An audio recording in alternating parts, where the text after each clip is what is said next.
Ladies and gentlemen, here we are at the WWW, or in other words, World Wide Web Conference 2014 in Seoul, in Korea.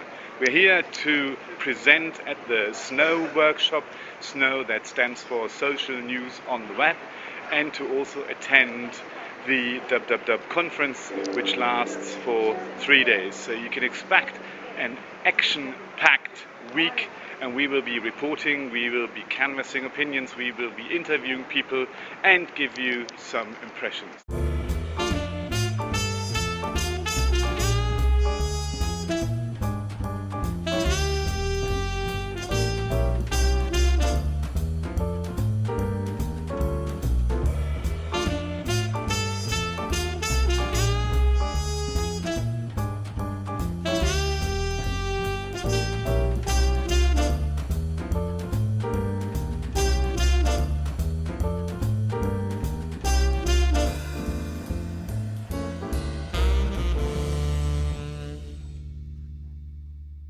And now with me is Alex Jaimes from Yahoo Labs in Barcelona, where he is Director of Research. Thank you very much for taking your time, Alex.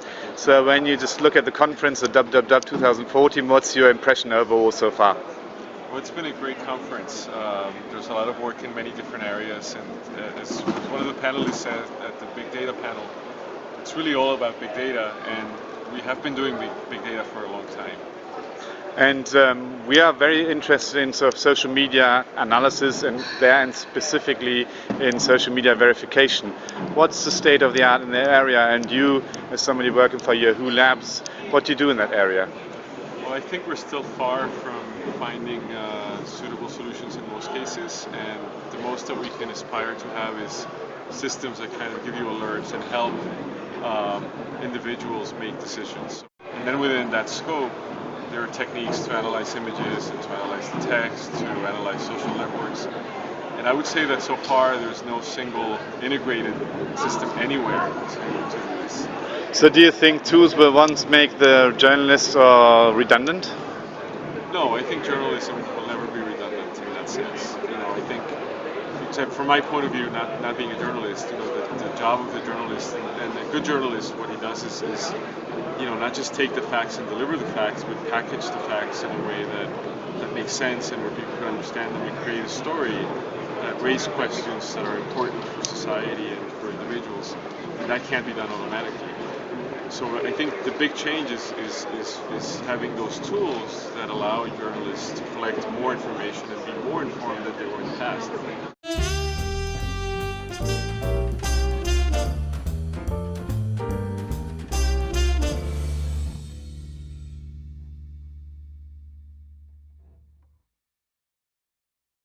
And in the project Reveal, in which we are working, we are also focusing on verification.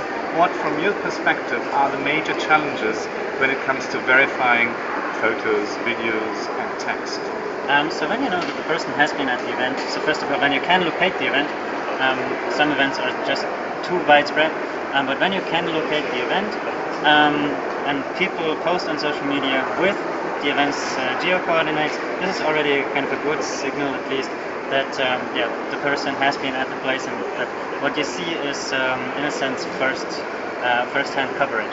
What also is a good thing with real-time, you take whatever comes first, and typically if people fake something, first they have to think about an idea and come up with something fun. So you have a flood, and then people think like, what would be funny, and they do some photoshopping and put sharks in the streets of New York. So this sort of things, this just takes a little bit of time. So time is a good factor when you look at first-hand coverage, because the earlier something gets captured, the better the probability or the higher the probability that it's not fake content but original content. How do you regard the role of the human being? Will there also always be a human being involved, or can you envision a situation where it works completely without humans? Or is there also always going to be a human being, say a journalist, who finally, as you say, gives some thumbs up or thumbs down? So I do hope that in journalism people won't be replaced by machines. I can see certain areas where maybe for, I don't know, 6 sports journalism or something, where relatively, I don't know, 100% of the time, 99% of the time, the journalist is going to be replaced by machines. I can see certain areas where maybe for, I don't know, basic sports journalism or something, where relatively, I don't know, 100% of the time, the journalist is going to be replaced by machines. predictable domains happen, so there are only that many things that can happen in a football match, but then also, sometimes just crazy things happen. So, I think in the long term, journalists will still be needed, and I think that's a good thing also.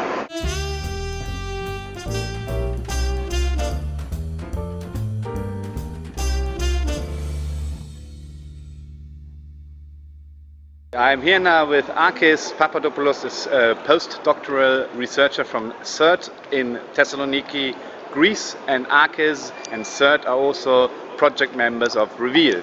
And now in our project Reveal we are focusing on verification of social media content. Any new insights, anything you take back for Reveal and the work you are doing in Reveal or the others are doing in Reveal? Yes.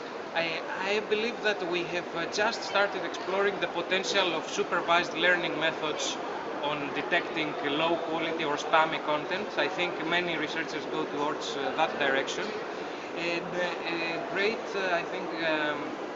way to go is to explore not only features coming from the content itself, but features coming from early sharing activity. It seems that there are distinct patterns when fake content is posted online, in contrast to when it is true, and we should try to explore this direction. Also, this triple aspect that we do in Reveal with contributor, content and context seems to be very relevant. It seems that much of the research is structured around those three pillars. So I think it's really we are in the right track, and we should intensify our efforts along these lines.